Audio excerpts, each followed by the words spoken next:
Bonjour à tous ou bonsoir à toutes, je tiens à remercier Maya d'avoir ramené ce vestige de Zar dans mon Plumilus. Je vais de ce pas le mettre dans ma machine, la Fabula Aplodontide.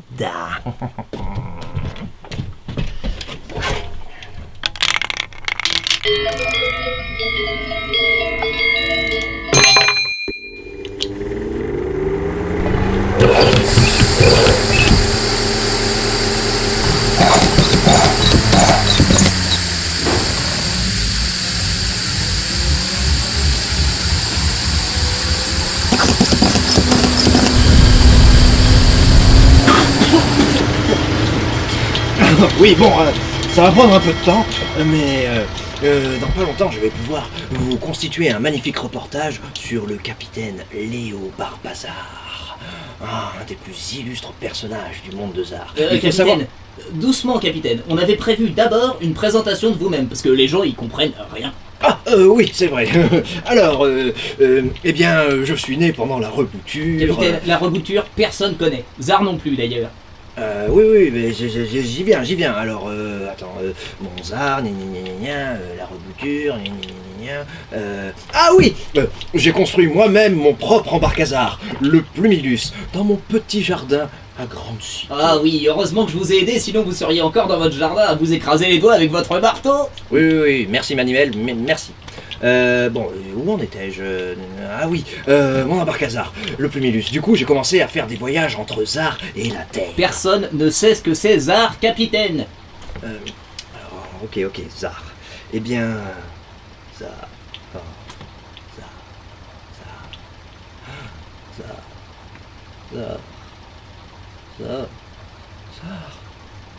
Capitaine, Zar.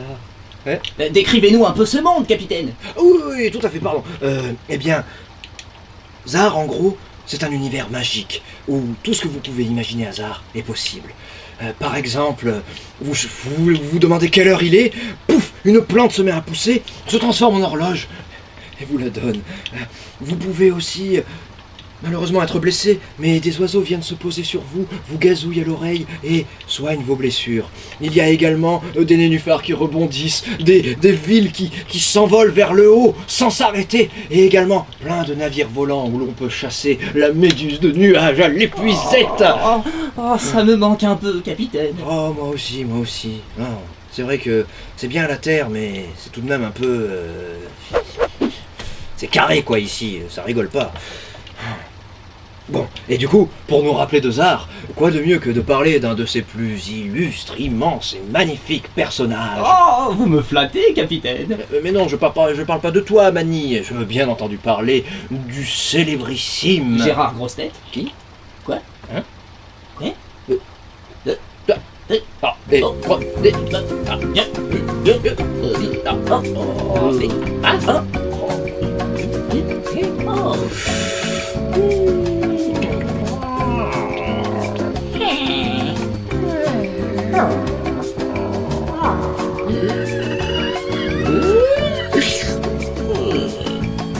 Mais non, je parle bien entendu du célèbre capitaine Léo Barbazar, le grand capitaine de l'embarcazar.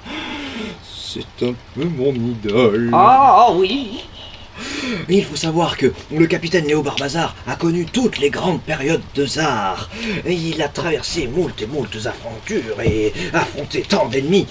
D'ailleurs, en fait, je vous ai fait un dessin pour les grandes périodes. Manivelle. Oui. Notre capitaine est né au début du Grand Printemps.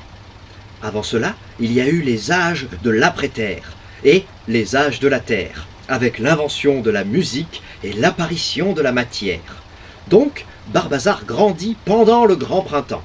À cette époque, le grand Orwin est le roi de grandes cités. La vie enchantée de Barbazar prend fin avec la grande remise en question qui déchire Zar. Imaginez des questions partout, des champs entiers de questions sans réponse. Et puis, les grandes chasses aux questions, les bûchers, bref, la panique quoi. Un dossier sera consacré à cet événement. C'est le début des âges sombres.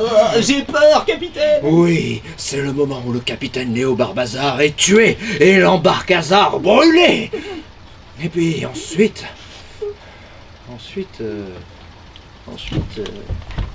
Alors, d'accord, il y a les agents. Ensuite, c'est l'air de rien, capitaine. Vous oubliez tout le temps. Oh mais oui, bien sûr, l'air de rien et la fameuse grande guerre contre les grailles mémoire. Et finalement, le retour incroyable de Léo Barbazar et le couronnement du bon roi Bombadizar marquent le début de la rebouture. Période faste et longue qui voit la construction de centaines de petits embarcasars, dont le Plumilus.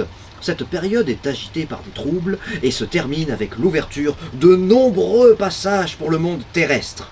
C'est le début de l'âge terrestre ou de l'ère au carré. Et aujourd'hui, nous sommes encore dans l'ère au carré? Oh, je ne pense pas, Mani. Les choses ont sûrement dû évoluer depuis. Et à vrai dire, je ne sais pas. Cela fait tellement longtemps que je n'ai pas eu de nouvelles de Zar. J'espère qu'un jour on pourra y retourner. On devrait peut-être trouver un passage qui n'a pas été fermé. J'ai peur, capitaine. Mais non, voyons Mani, mon Plumilus est plutôt bien tombé, non? C'est devenu un théâtre, et Montpellier en plus regorge de vestiges de Zar. Et en plus, on est juste à côté du château du Festisard, donc vraiment, soyons optimistes. Ah oui. D'ailleurs, capitaine, en parlant de vestiges, j'ai fini vos calculs et voilà ce que ça donne. Parfait! Voilà une nouvelle cache d'un objet de Zar à Montpellier. Retrouvez-le et ramenez-moi ça au Théâtre de la Plume. Nous lèverons ensemble un peu plus le voile sur les mystères du monde de Zar. Et grâce à ma fabula Aplodontide et au dé du capitaine Léo Barbazar, je vous propose de venir découvrir en février, dans mon Plumilus, l'une de ses plus illustres aventures. À bientôt à bord de mon Plumilus. Capitaine? Capitaine?